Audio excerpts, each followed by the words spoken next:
I only wanted to add my husband's name to my health insurance. That was all. But the computer system slapped me across the face. Not physically, but hard enough to knock the axis of my entire life off balance. I was divorced. Documents bearing my signature. Signatures I had never once signed. The man who had been sharing my bed for the past 7 months, legally, was a complete stranger. And then, just as I hadn't even begun to understand what I had lost, fate shoved a jackpot lottery ticket into my hands. Andre came back begging before the money even had time to hit my account. But he didn't know that I had already prepared a trap. Its name was the truth. My name is Talia Morrison.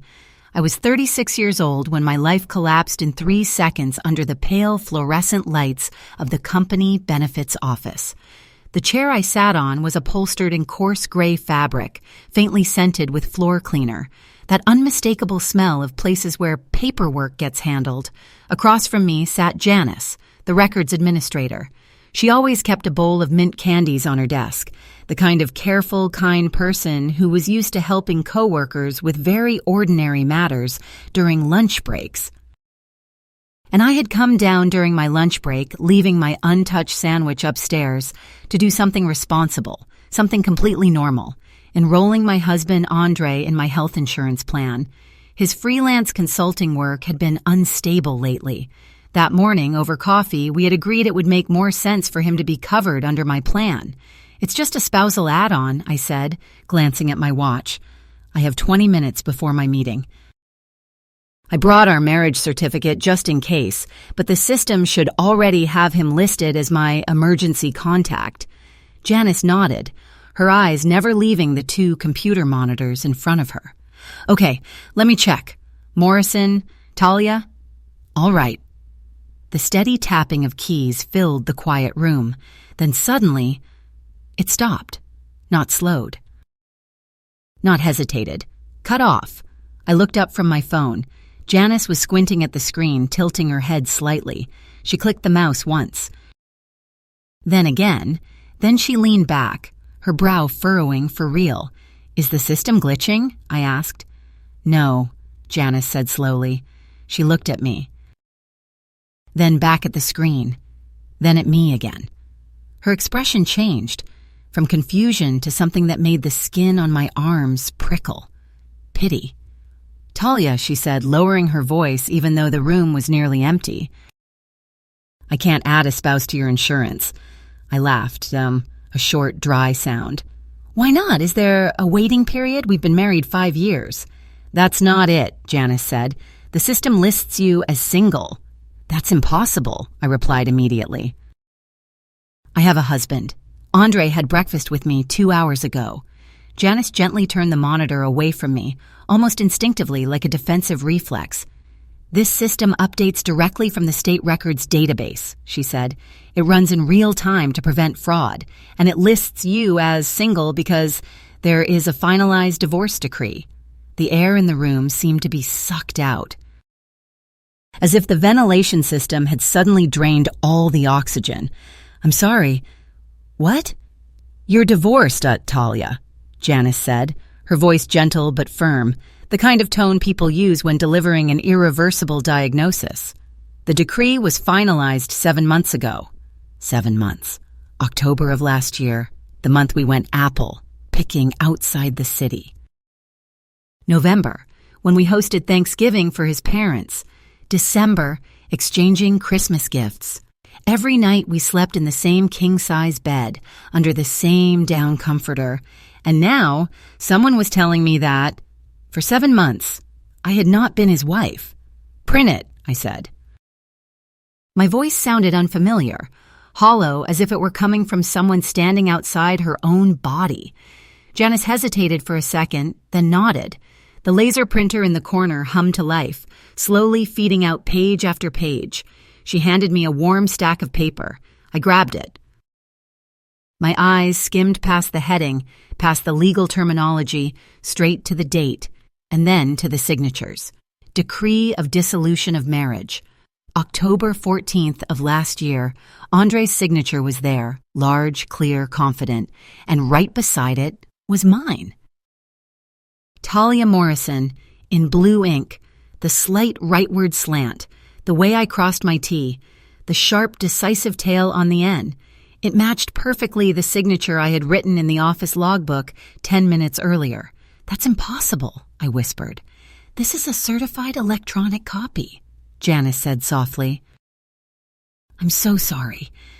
I didn't say goodbye. I didn't take back the marriage certificate from her desk. I clutched the stack of papers declaring me a single woman and walked out. I crossed the lobby as if wading underwater. People talked. Phones rang, elevators chimed, but it all felt distant, muffled behind a thick wall. My body felt both weightless and heavy as lead. A numbness spread from my fingertips into my chest. 7 months. October of last year. We lived together, ate together, slept together.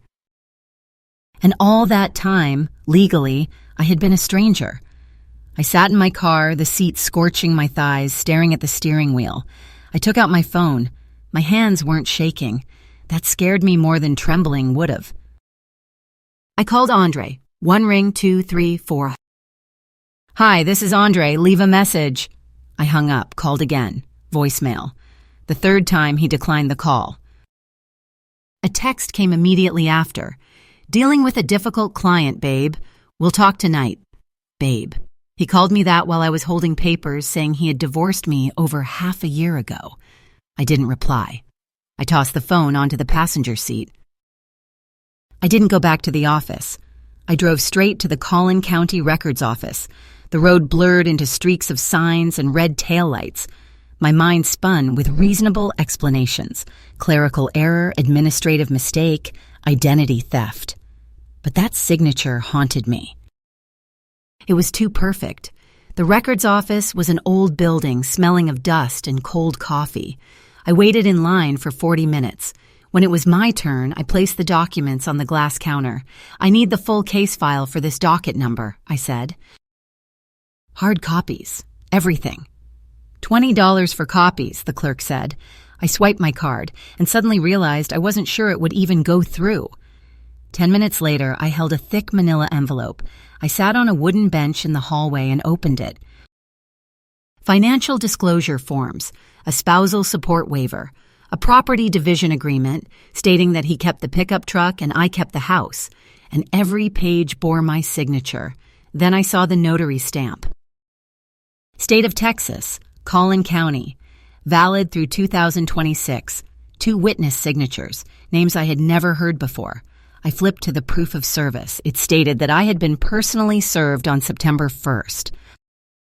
I opened my calendar. That day, I had been in Cabo, out of the country, celebrating our anniversary. "You're lying," I whispered to the paper. And then I noticed the final detail. The courthouse address. Not the Central Family Court, but a satellite court 3 counties away, known for fast processing and minimal oversight. This wasn't a mistake. Andre didn't just divorce me. He erased me. The man who kissed me every morning, complained about weak coffee, texted that he was busy with clients. He wasn't my husband. He was a stranger who had occupied my life for 7 months.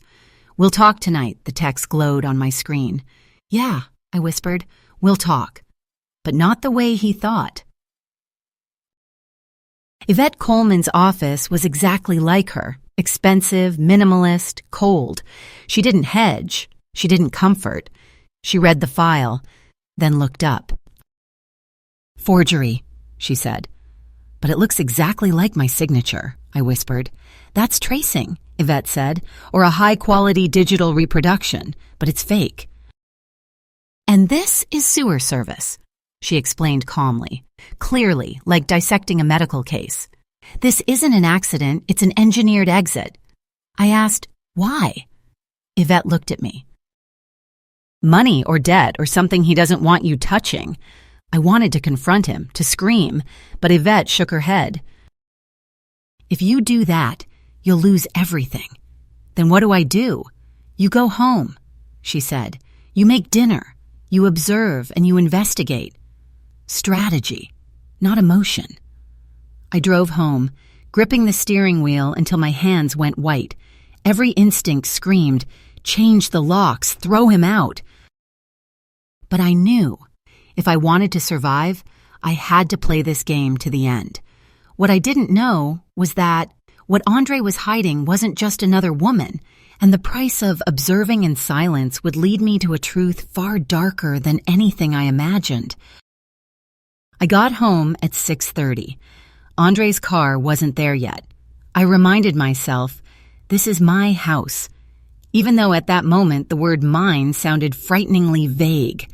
I went straight into the kitchen and started cooking pasta, clinging to the rhythm of ordinary life the way someone clings to a handrail in the middle of a dizzy spell.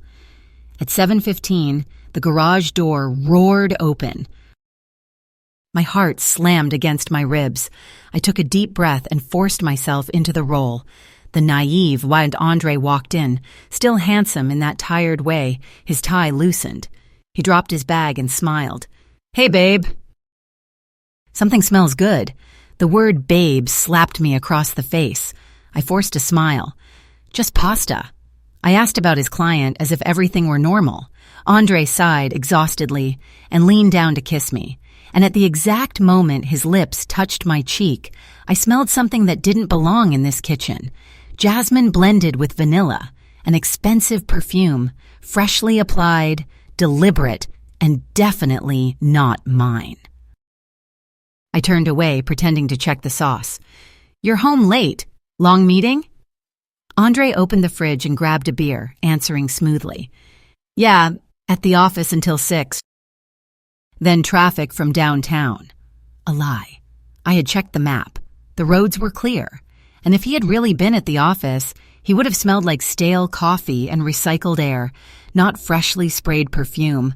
From that moment on, I stopped looking at Andre with love. I started looking at him with surveillance. I noticed how his phone was always face down. I noticed how he washed his hands thoroughly, all the way up to his wrists, as if trying to scrub off something soap couldn't remove. I noticed how he avoided meeting my eyes, looking instead at my forehead or past my shoulder, as if his gaze itself knew it was guilty. Then he asked casually, "So, did you get the insurance taken care of today?" My blood went cold. He was testing me. He had to know the system would flag an error if I tried to add his name. He was probing to see whether I had discovered his secret. I turned my back, pretending to turn off the stove. "Not yet. HR is doing system maintenance. Janice said to try again next week." Andre gave a faint smile, and I clearly heard a note of relief in his voice. Dinner passed in silence. Andre ate while scrolling on his phone, occasionally chuckling. Every time he laughed, an image flashed in my mind, him signing the divorce papers, my forged signature stamped without a blink. After dinner, he went to shower and took his phone into the bathroom, as always. For the first time, I understood. He didn't want me alone with that phone for even a minute. When Andre came out, he smelled only of soap. The jasmine was gone, scrubbed away, just like our marriage, cleaned so thoroughly there wasn't a trace left. I realized the most terrifying thing wasn't being betrayed. It was living next to someone who played a role so perfectly that I once called it love. And I wondered, if he could forge my signature on divorce papers, what else could he fake? That night, Andre fell asleep within 5 minutes. I lay awake in the dark, listening to his steady breathing, understanding that the man inches away from me was no longer my husband. He was a predator.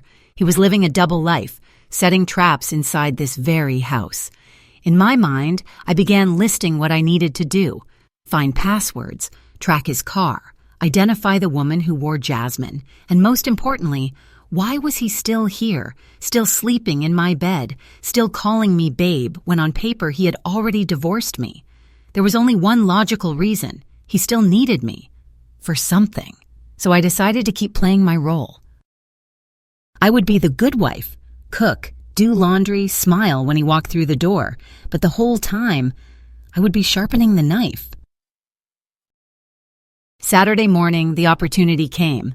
Andre put on expensive running gear and said he'd be jogging along the river for at least 2 hours. The front door clicked shut, and a timer started ticking in my head. I didn't watch him leave. I went straight to the study, where the silver laptop slept on the mahogany desk. I opened the lid. The login screen stared back at me like a challenge. I typed 6 digits. His mother's birthday, April 12th, 1955. The screen unlocked instantly. I dug through folders. Inside Tax 295 was a client's folder full of familiar names, and one odd folder, leases. Andre was a management consultant, not a real estate professional. I clicked. Inside was a hidden folder, AM Private. The first file, Skyline Plaza lease, signed. Skyline Plaza, a luxury apartment building in downtown Dallas, a 2-bedroom penthouse lease, monthly rent $4,500, start date 6 months ago. I scrolled to the signatures, Andre Morrison. And the co-tenant, Kaylin Frost. I went numb. Kaylin Frost, a 24-year-old influencer, famous enough that anyone under 40 in the city knew her. I had liked one of her sunset posts once, and now I understood who had been behind the camera. I went back to the folder and opened the email client. In the browser cache was a second Gmail account. I logged in. I searched conference. Andre had said Chicago. The confirmation email was for a resort in Cabo San Lucas, booked for 2 people, a King Ocean View suite. I searched invoice. A diamond tennis bracelet receipt, $6,000, purchased right before Valentine's Day. And what had I received? A slow cooker. Cold, metallic rage surged up, but I forced it down. At this moment, I wasn't a wife. I was an investigator. There was another file in AM Private, Property Transfer Draft V2. I opened it. It was a draft quitclaim deed, transferring ownership of my house, the house I had bought with inheritance money before I ever met Andre, to Horizon Holdings, LLC. I searched the Texas Business Registry. Horizon Holdings, LLC, registered agent, Andre Morrison address, a P.O. box in the very town where he had filed the fraudulent divorce. My throat closed. He wasn't just cheating. He was trying to steal my house. I called Yvette immediately. It was Saturday, but she picked up right away. "The house is in your name, correct?" she asked. "Yes, but I added his name after the wedding. He said it was to build family assets." Yvette spoke slowly, sharply. If Andre could forge my signature on a divorce, he could forge it on a deed. If he filed it, he could sell the house or take out loans against it before I even realized. This was a classic asset-stripping strategy. She told me to copy everything, the deed draft, the lease, emails, transactions, to prove a pattern of fraud, not an isolated incident. I plugged in a USB drive and downloaded everything into labeled folders: infidelity, financial fraud, the notary. I even checked the trash and found a scanned document, power of attorney, a financial power of attorney, notarized 6 months ago, my signature. And the notary's seal, the same one that appeared in the divorce file. I understood then. He had been planning this for a long time. This wasn't a midlife crisis. This was a demolition project. The transfer progress bar crawled. Then I heard the garage door rumble. Andre was home early. I held my breath, waiting for the final percentage, complete. I yanked out the USB, closed all windows, cleared the recent documents list, shut the laptop as if it had never been opened. I slipped the USB into my bra, icy cold like a weapon. Andre called up the stairs. "Talia, are you home?" "Up here," I replied, forcing my voice to sound normal. "Getting a book." I met him on the stairs. He was sweaty, flushed. "How was the run?" I asked. "Great," he panted. Cleared my head. Then he looked at me the way one looks at something they own. "You look nice. Going somewhere?" I looked back at the man who had just drafted paperwork to take the roof over my head, who had bought a $6,000 bracelet for a 24-year-old while I clipped grocery coupons. "No," I said and smiled, a smile that didn't reach my eyes. Just cleaning up a bit. Found some old things, that need to be thrown away. Andre didn't understand. He nodded and went into the bathroom, and I stood there alone with evidence of crimes pressed hot against my chest. I had my gun now. All I needed was the right moment to pull the trigger. 2 days later, I was sitting in a booth in the back corner of a 24-hour diner where the air always carried a faint mix of old grease and disinfectant. The kind of place where everyone keeps their head down over their own plate, doesn't look at anyone, doesn't ask questions. Perfect for this meeting. Yvette was already there, sipping black coffee as if it were the only fuel that kept her never-sleeping lawyer brain running. Sitting beside her was Monica Reyes. Monica didn't look like the private investigator version from movies. No trench coat flapping dramatically, no mysterious smile. She was in her 40s, her features sharp as a blade, her hair pulled into a tight, severe bun. Her leather jacket looked like it had been through a few real fights, not the pretty violence kind you see on screen. She didn't waste time on small talk. "No, nice to meet you." "No, how have you been?" Monica slid a tablet across the sticky tabletop toward me, then said flatly, "I tailed him for 48 hours, she said, her voice rough like gravel. "Your husband isn't very careful for a guy living a double life. He thinks he's invisible." I leaned down to the screen. The first photo was a little grainy, but clear enough to make my heart feel like someone had squeezed it shut. Andre stood outside a bistro in one of the city's trendy districts. He was wearing the blue blazer I had bought him for his birthday. His hand rested on the lower back of a woman, Kaylin Frost. In the photo, Kaylin was laughing, her head tipped back, the kind of laugh that isn't weighed down by any responsibility. She looked radiant, expensive, and not at all like a woman dating a married man. "Swipe," Monica ordered. I swiped. The next photo was taken through the glass of a jewelry store. Not just any jewelry store, the one where we had bought our wedding rings. Andre was holding a ring, a large pear-shaped diamond. Kaylin covered her mouth with both hands, acting surprised in that, "Oh, I can't believe it" way, but to me it was the practiced surprise of someone who was far too used to being indulged.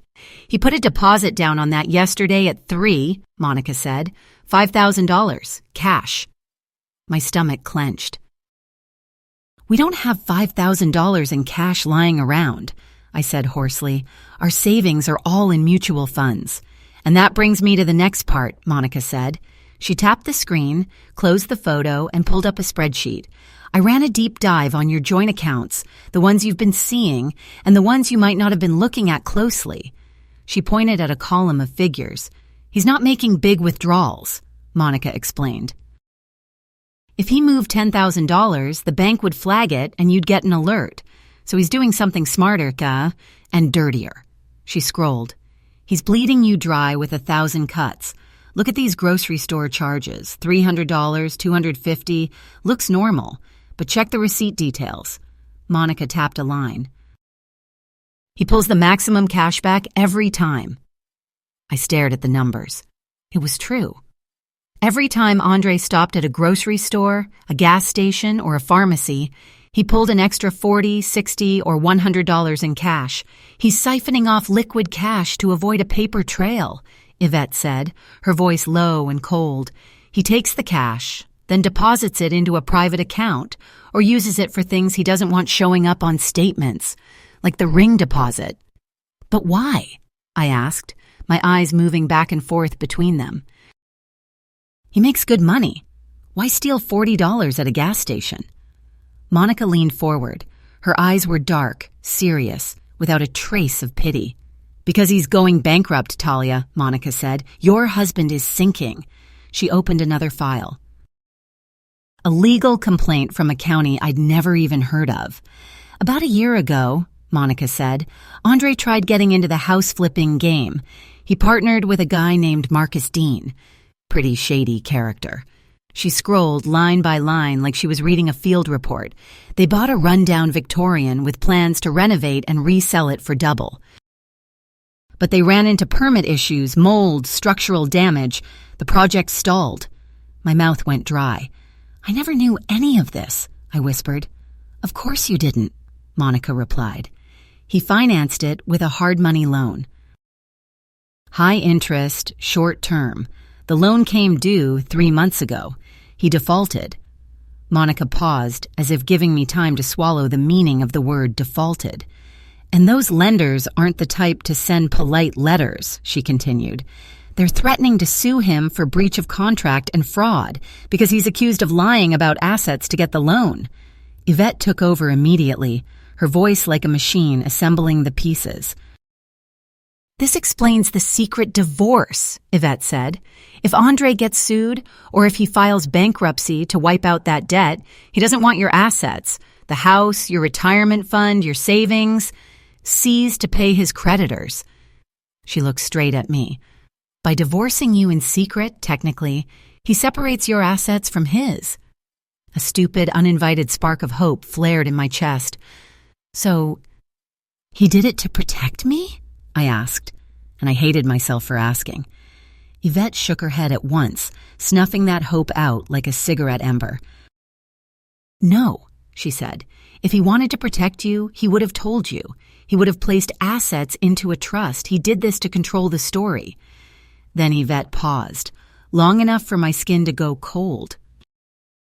But there's a worse possibility, Massa, she said. If Andre transfers the house into his LLC and then declares bankruptcy, he may be trying to use your house as collateral to pay off his bad debt. Yvette emphasized every word, leaving you homeless while he walks away clean. He's using you as both a shield and a piggy bank, Monica said bluntly. And he isn't done. She reached into her leather jacket, pulled out a sheet of paper, and set it on the table like an arrest warrant. I have a contact at a credit bureau, Monica said. I asked them to flag any new activity tied to your Social Security number. This showed up this morning. I looked down. A credit report alert summary. A new credit card opened at a major bank. Credit limit $25,000. Applicant Talia Morrison. I didn't apply for this, I said. My voice trembled. It was open 3 days ago, Monica said. The mailing address is a P.O. box in downtown Dallas. She pointed to the address line like she was nailing it down. Same P.O. box Andre uses for his company. The world in my head stopped. Cheating was one thing. A secret divorce was another. But this was identity theft. This was a felony. Andre wasn't just spending our money. He was borrowing under my name.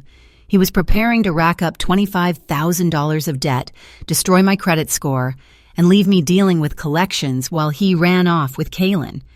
He crossed the line, I said. Strangely, my voice was terrifyingly calm. The trembling in my hands disappeared. This isn't a marital dispute anymore, Yvette said, her eyes hard as steel. This is financial violence. Andre is systematically dismantling your future just to save his own skin. I looked again at the photo of Andre and Kaylin. He looked happy, like a man without a worry in the world. And yes, why would he worry? He had a wife paying the bills and a girlfriend feeding his ego. He thought he'd created the perfect crime. I pushed the tablet back toward Monica. I want everything, I said. I want the dates of the cashback withdrawals. I want the loan documents for that failed flip project. I want the IP address used to open that credit card. I held Monica's gaze without blinking. I want a paper trail so thick he'll choke on it. Monica nodded. A very rare smile touched her lips. You'll have it. I turned to Yvette. We need to lock this down, I said. I don't care if it tips him off. I want my credit frozen. I want alerts on every account. If he tries to buy a pack of gum in my name, I want to know.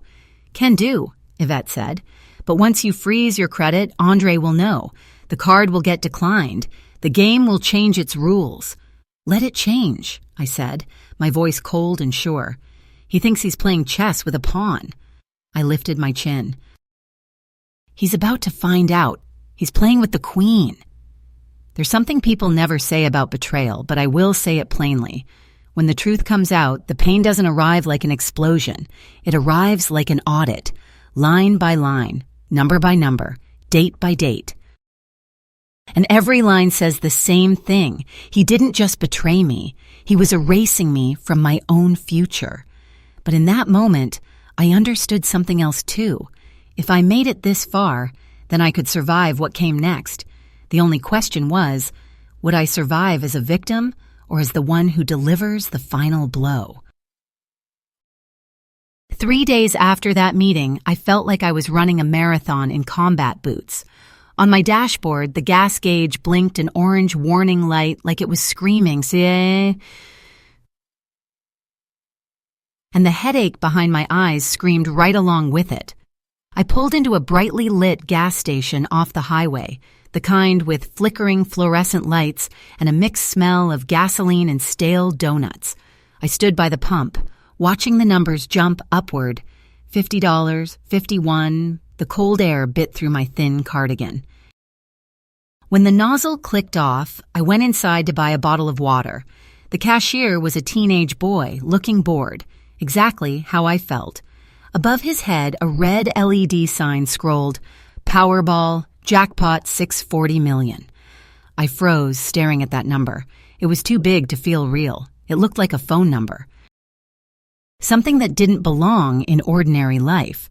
"Want one?" he asked, popping his gum. "Everybody's buying. Drawings tonight." I looked at the crumpled $5 bill in my hand. "Sure," I said. "One quick pick, why not?" I shoved the ticket into my back jeans pocket and then forgot about it when I got back to my car. I didn't buy it because I hoped. I bought it because for 2 seconds it felt good to imagine a life where my biggest problem was taxes, not a husband who was gaslighting me to the edge of poverty. 3 days passed. 3 days of watching Andre lie to my face. 3 days of pretending I knew nothing about Kaylin, about the lease, about the credit card. Sunday night, Andre lay on the couch watching football. I was in the kitchen waiting for the kettle to boil. And right then, I saw the lottery ticket on top of the microwave, stuck under a pile of mail I'd ignored. I picked it up, pulled out my phone, went to the lottery website. My eyes moved back and forth between the screen and the slip of paper. First number, 12, match. Second number, 24, match. Third number, 31. Match. My heart didn't beat faster. It stopped. Literally stopped for 1 second, like someone had switched it off. Fourth number, 45. Match. Fifth number, 52, match. Powerball 8. I stared at the ticket. I stared at my phone. I refreshed the page. The numbers stayed the same. I didn't scream. I didn't jump up and down. There was no rush of happiness like people always describe.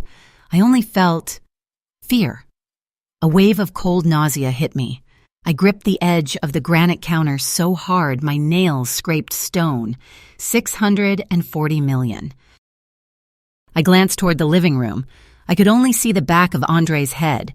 He was cheering at the TV like there was nothing in the world to worry about. If I walked in there right now, held up the ticket for him to see, everything would change. He would drop Kaylin in a heartbeat. He would cry. He would tell me he loved me. He would stay. He would stay. Forever. And he would take half. That realization hit me like a slap straight across the face. If Andre could prove we were still legally married or push the divorce into invalid status, this ticket would turn into a battlefield. I snatched the ticket and shoved it into my bra, the same place I'd hidden the USB days earlier. My chest was becoming a safe for secrets that could destroy him. I stepped into the pantry and closed the door. Sitting on the floor between bags of rice and canned tomatoes, I called Yvette. "It's Sunday night, Talia," she answered, her voice still sleepy. "I have the ticket," I whispered. My voice sounded like shattered glass. "The lottery ticket." "The jackpot. That 600 million one, I have it. I won." Silence on the line. A deadly silence. Then Yvette spoke, instantly awake, sharp and commanding. "Where are you?" "Are you safe? Is Andre near you?" He's in the living room, I said. He doesn't know. No one knows. Good, Yvette said. Listen to me very carefully. Don't tell anyone. Don't tell your mom. Don't tell your sister. And absolutely do not breathe a word to Andre. I'm scared, I admitted. If he finds out, Yvette cut in, he'll challenge the divorce. He'll claim the signatures were forged, which we know is true, and he'll argue the divorce is invalid. Her voice lowered like a blade sliding into place. He'll insist he's still your legal husband, and he'll be entitled to 50% of that money. The room spun. He forged the divorce to hide his debt, Yvette continued, but he'll burn that decree to ash to get his hands on your assets.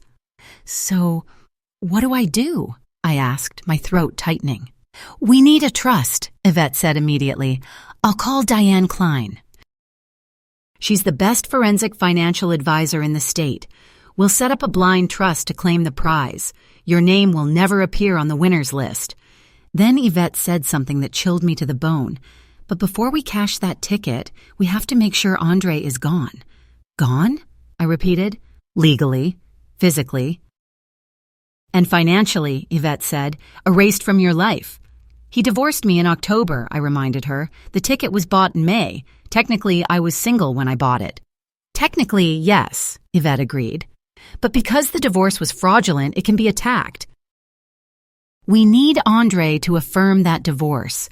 We need him to sign a settlement agreement confirming the separation date months earlier and clearly waiving any rights to future assets. Yvette paused. We need to trap him inside his own lie before he smells the money. He'll never sign if he knows I have this, I said. Which is why we act now, Yvette replied. We can't wait for the credit card investigation. We can't play slow anymore. We have to bring the hammer down. Her voice was as final as a stamp. We have to get him out of the house this week. I hung up. I stood, opened the pantry door, and stepped out. My legs were shaking, but my mind was crystallizing into something cold. Fear began to evaporate, replaced by hard resolve. I looked at Andre in the living room. He was drinking beer, complaining about the referee's call. He looked absurdly small. An ordinary man who had spent the last year manipulating me, stealing my house, destroying my credit. Andre betrayed me for a lease agreement and a 24-year-old influencer. He priced our marriage at 0. I touched the spot on my chest where the ticket pressed against my skin. It burned like a sign. That money wasn't for us, not for a fresh start. It was for me. For the woman Andre had tried to erase. I walked back to the kitchen counter and picked up the stack of mail I'd ignored, a credit card offer envelope, a pizza flyer, a notice from the water company. I pulled a pen from the drawer. On the back of the pizza flyer, I wrote a sentence, not a to-do list. Not a reminder. A vow. This money will not buy back the man who sold me cheap. I stared at the words until they blurred. Then I folded the paper, slipped it into my pocket, and walked into the living room. Andre, I called, and walked into the... He didn't turn right away. We need to talk, I said. Turn off the TV. Maybe my voice cut through even the game, because Andre actually muted it. He turned toward me, and I saw irritation flicker across his eyes, like I was interrupting something important. Can it wait until halftime? No, I said. It can't wait. Tuesday morning began with a lie. Andre stood at the front door, an overnight leather bag slung casually over his shoulder, adjusting his collar and checking himself in the hallway mirror like he was about to step onto a stage. He said he was flying to Austin for a 3-day tech conference, and he even warned me the signal might be weak. So if I couldn't reach him, I'd convince myself that was normal. He kissed my forehead dry and perfunctory, then told me not to stay up waiting on Thursday night. I stood by the window and watched his car back out of the driveway, waiting until the taillights disappeared completely. I waited another 5 minutes just to be sure. Then I picked up my phone. Do it. Less than a minute later, Yvette pulled up to the curb, and she didn't come alone. Behind her black sedan was a white van labeled Metropolitan Lock and Safe. Behind that was an unmarked gray SUV with 2 men inside, built like nightclub security, quiet and steady-handed. Yvette walked into the foyer and dropped her briefcase onto the console table with a heavy thud. "You have 4 hours," she said bluntly, "before he realizes he forgot his charger, or before Kaylin gets bored of him. Use it." The house instantly became a command center. The locksmith went straight to work on the front door.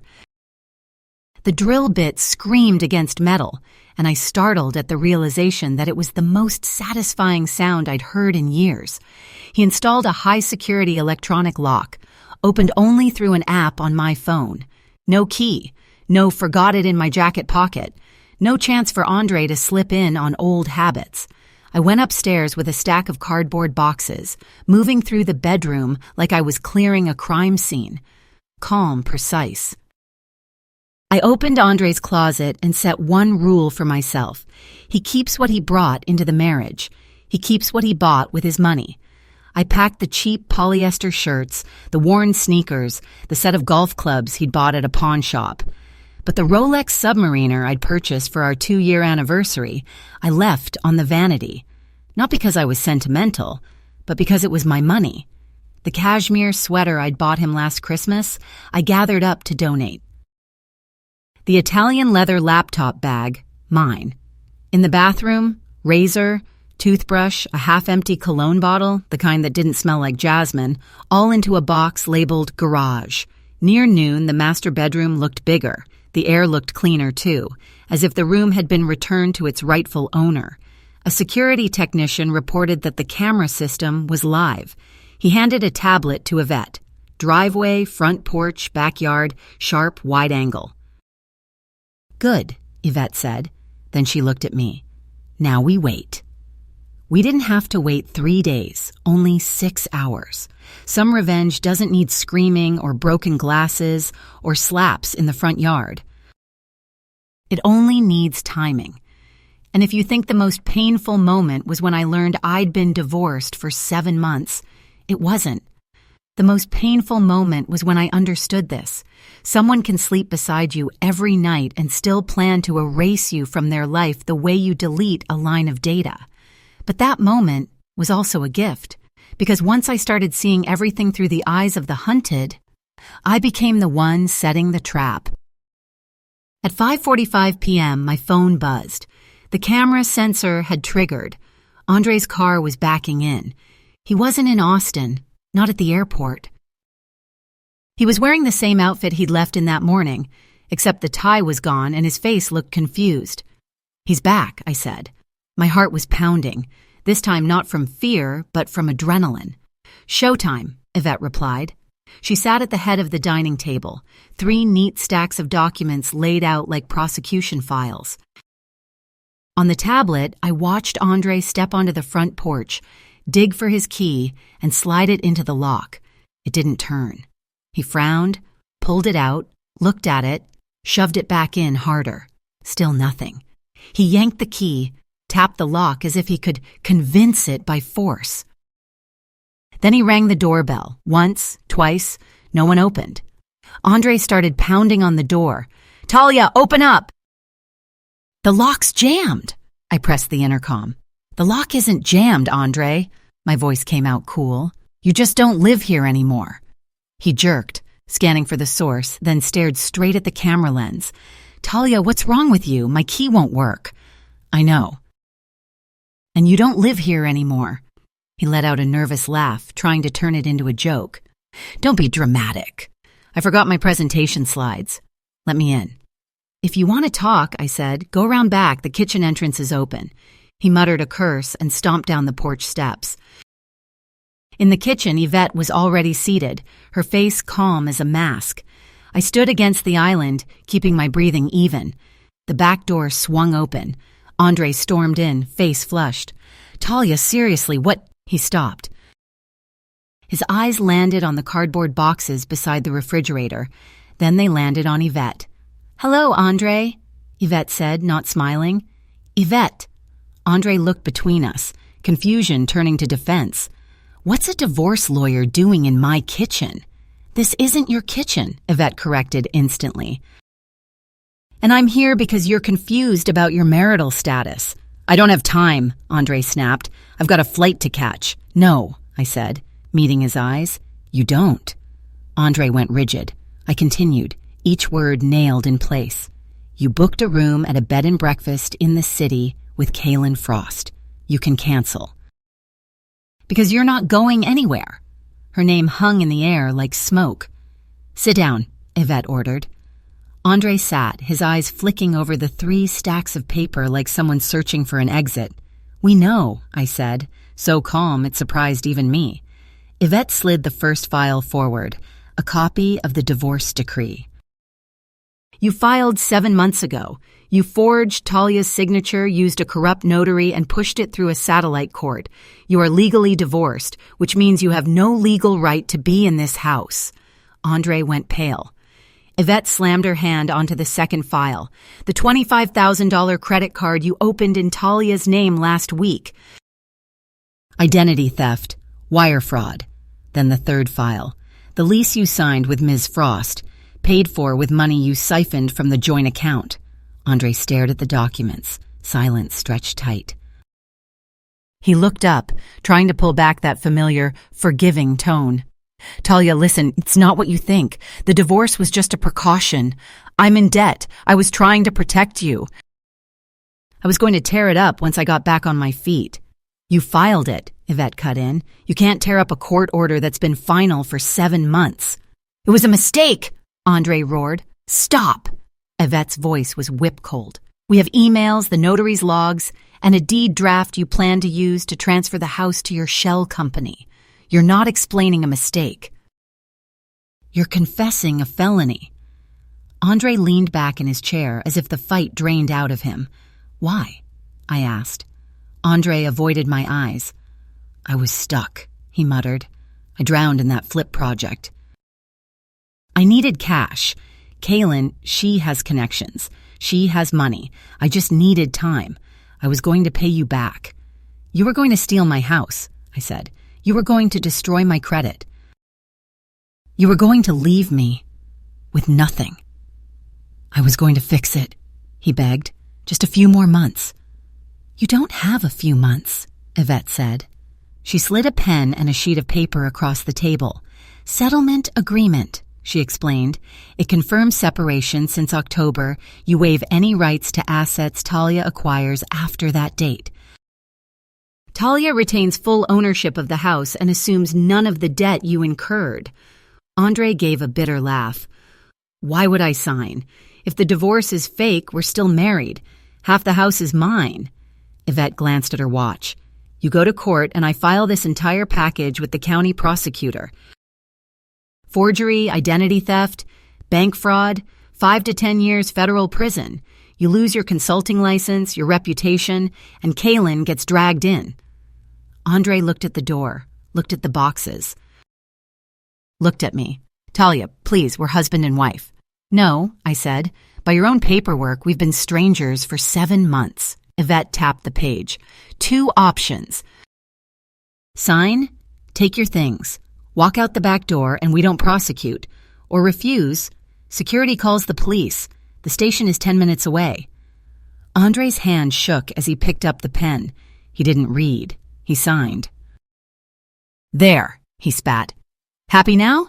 Yvette pulled the paper back and checked the signature. Very happy. I looked at him. Get out. Andre shot to his feet, grabbed his suitcase. He looked at me, hatred blazing. You'll regret this. You can't live without me. I almost laughed, thinking of the ticket locked away in a safe. I think I'll be fine, I said. Goodbye, Andre. He turned and walked out the back door. The door slammed. I watched him drag the boxes down the driveway, shove them into the trunk like he was cramming an entire fake life into a tight compartment. Yvette exhaled. That went well. I locked the door, slid the bolt into place, and stared at the empty space where Andre's things used to be. Is it over? I asked, still unable to believe it. The separation is affirmed, Yvette said. He just signed away any claim to your future. Legally, he's gone. I nodded. I didn't feel happy. I didn't feel safe. But for the first time in 7 months, I felt like I truly owned my life. Now, I said, call the locksmith back. I want the back door changed too. The 3 silent days that followed should have sounded like victory. I walked through each room reclaiming space, drank coffee on the patio, slept in the middle of the king-size bed. I changed locks, upgraded security, and locked the lottery ticket in a safe deposit box at a bank across the city, a bank Andre didn't even know existed. I thought the war was over. I was wrong. The war had only changed battlefields. It moved underground. It began on a Friday morning with a knock at the door. Not a neighbor, not a friend. A delivery courier stood on the porch holding a thick, rigid envelope. What sent a chill straight down my spine was the way he asked. He didn't ask, "Is Talia Morrison home?" He asked, "Is the tenant here?" I signed for it, my stomach tightening. In the corner of the envelope was the return address, Apex Asset Management, a name I had never heard before. I tore it open right there in the foyer. Inside was a letter printed on heavy stock, the black lettering sharp and cold as a blade. Dear occupant, this letter serves as formal notice that the property located at my address is currently under the management of Apex Asset Management, acting on behalf of the owner, Horizon Holdings, LLC. A facilities inspection has been scheduled for this coming Tuesday. Please contact us to establish your rental payment portal. Rental payment portal. I froze. I owned this house. I had the deed. I had mortgage statements. I had paid property taxes 3 months ago. This was the house my father left me, every brick steeped in history. But I also knew one thing. Property records don't update based on emotion. They update based on stamps. I ran to my office and logged into the county records online portal. I had checked it a few weeks earlier, before the nightmare had even taken shape. Back then, everything was still clean. I typed in my address. The search wheel spun. 5 seconds, as long as 5 years. Then the screen refreshed. Recorded owner, Horizon Holdings, LLC recording. Date. 3 days ago, the blood drained from my face like someone had pulled the plug on my body. I clicked the attached document. A quitclaim deed, transferring the property from Talia Morrison to Horizon Holdings, LLC for the sum of $10. And at the bottom of the page, like a familiar knife, was my signature. Again. This wasn't the draft I'd seen on Andre's laptop. This was finalized, stamped, officially recorded, which meant that while I had been boxing up his belongings, somewhere a county clerk had been stamping my future into oblivion. Andre hadn't just planned to steal my house. He had executed the theft the very morning I kicked him out. I drove to Yvette's office like a mad woman running 2 red lights. I burst into a conference room without knocking. Yvette was mid-conversation with a junior associate, but one look at my face and she motioned for him to leave. "He took it," I choked, throwing the Apex letter onto the glass table. "He transferred my house into his shell company." Yvette snatched the letter, scanning it so fast I could see her jaw tighten. "He didn't sell," she said, her voice taut as a wire. "He transferred, but the effect is exactly what you think, catastrophic, if we don't stop it immediately." She pulled the deed up on the large screen. "Look at the notary seal," she pointed. "State of Texas, Collin County, same notary as the divorce file." She scrolled to the dates, then looked up. "The signature date is backdated 6 months. He's creating a false trail so the county believes you signed the transfer long before everything blew up." I let out a breath, like someone surfacing from underwater. "Can he evict me?" I asked, my voice shaking. "He can try," Yvette said, "but the real danger is this.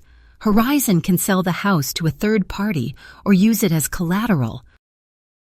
If it lands in the hands of a bona fide purchaser, getting it back becomes a litigation nightmare." I swallowed hard, and then I understood Andre's real move. "He's extorting me," I said. He wants me to call. He wants me to beg. He wants me to pay to get my house back. Exactly, Yvette said. He wants a deal. She pressed the intercom. Get the litigation team in here now. We're filing an emergency injunction and a lis pendens immediately. She looked at me and explained quickly, cleanly, sharply. A lis pendens is a notice of dispute filed with the county. It tells the world the property is under litigation. No one will buy it. No bank will lend against it. It freezes the title. I nodded like someone pulled back from a cliff edge. Do it, I said. Yvette leaned forward, her gaze turning cold. But that's not enough. We're filing an affidavit of forgery with the recorder's office and forwarding the full file to the county prosecutor. At that exact moment, my phone rang. Monica. Speaker, Yvette ordered. I set the phone on the table. Monica's voice came through, flat and cold. I found the notary, the guy who stamped the deed and the divorce papers. Name's Arthur P. Miller. But here's the key part. Arthur P. Miller died 4 years ago. The room went still. What? Yvette asked, her voice dropping. His son runs the shop, Monica continued, keeps the seal, notarizes for cash under his dead father's name, a ghost stamp. He charges $500 per no-show. I've got video of him accepting an envelope from a guy matching Andre's description Tuesday morning last week. Yvette slammed her hand on the table. A sharp final crack. There it is, she said. The last nail. Monica wasn't finished. I traced Horizon's funding. The LLC's bank account was opened with a deposit from your joint savings account. But the operating capital came from a hard money lender who believes Andre owns the house free and clear. He filed for a $200,000 loan secured by the property. I could hear my blood pounding in my ears. He's stripping equity, I whispered. He's trying to pull it out before we can stop him. Not on my watch, Yvette said, already typing. I'm filing an ex parte order. Emergency relief. That means the court can block it immediately due to irreparable harm. We'll stop the loan. If you're thinking, so that's it, right? Yvette, Monica, evidence, Andre's finished? No. Because men like Andre aren't afraid of right and wrong. They're afraid of losing leverage. And when cornered, that kind of person doesn't run in the usual way. They'll drag the house down with them, as long as they don't fall alone. So the question was no longer, would I get my house back? It was, how much damage could Andre still do before the handcuffs closed? I sank back into the leather chair, a steady cold settling over me like armor. Andre wasn't just a bad husband. Not just a cheater, he was a criminal. He looked at the house I had poured my father's inheritance into and saw nothing but a piggy bank to smash. He wanted me to wake up one morning with eviction papers, empty accounts, shredded credit, while he lived off my equity beside Kaylin. I looked up at Yvette. When we file these, I said quietly but firmly, don't do it just to get the house back. Yvette paused, studying me. You mean, I want prosecution, I said. I don't want a settlement. I don't want him signing one piece of paper and disappearing like Tuesday. This is forgery, wire fraud, identity theft, and a notary seal in the name of a dead man. Yvette's face softened for 1 second, then hardened into fierce approval. If we go that route, she said, this stops being divorce. This becomes criminal prosecution. Andre could go to prison. And Kaylin, Guillaume, if she knowingly benefited Cécile, she'll be pulled in too. I thought about the letter calling me a tenant, about the arrogance of a man who believed a stolen stamp could rewrite my life. He set a trap for me, I said. He buried a landmine in my life, hoping I'd step on it and explode. I lifted my eyes, steady. I'm just returning the gift. Yvette picked up the phone. I'll call the DA's fraud unit after we file the injunction, she said. By 5 p.m. today, Horizon Holdings will be radioactive, and Andre Morrison will be a name on an investigator's desk. I stood up. Strangely, I felt lighter than I had in months.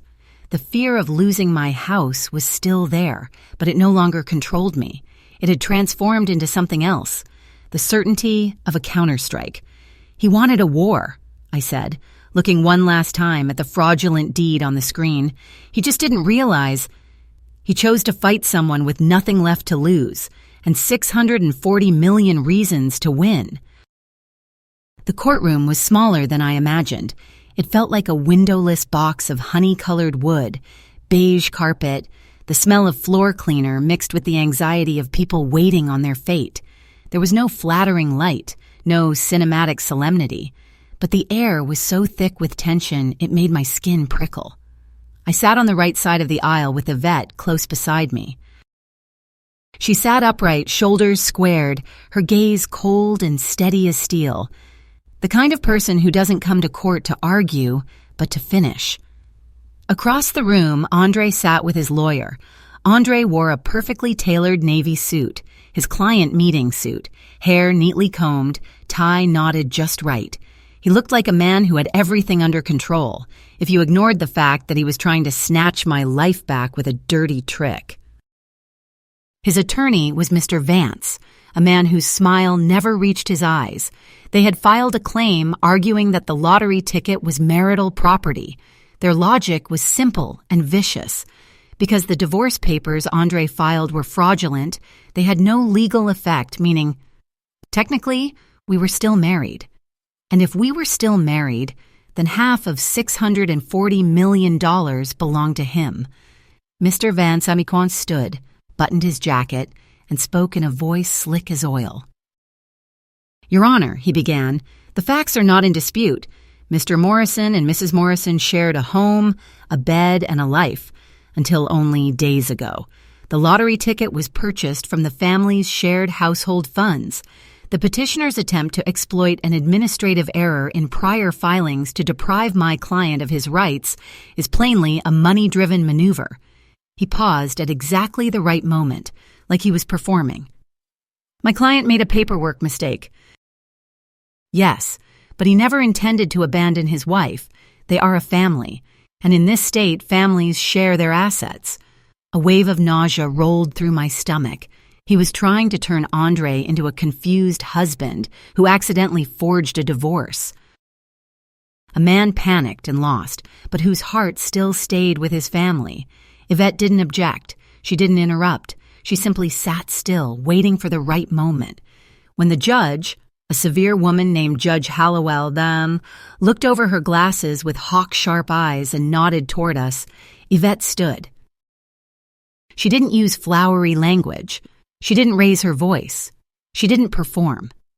She walked to the center of the room and set down a thick binder nearly 3 inches deep. The heavy thud as it hit the table sounded like a door slamming shut. Your Honor, Yvette said, clear and steady, we are not here to debate philosophies of marriage. We are here to present a timeline of criminal intent. Counsel calls it an administrative error. We will show this is a systematic conspiracy to defraud his wife, the state, and the banking system. Yvette opened the binder. Exhibit A, she said. The divorce decree filed in October.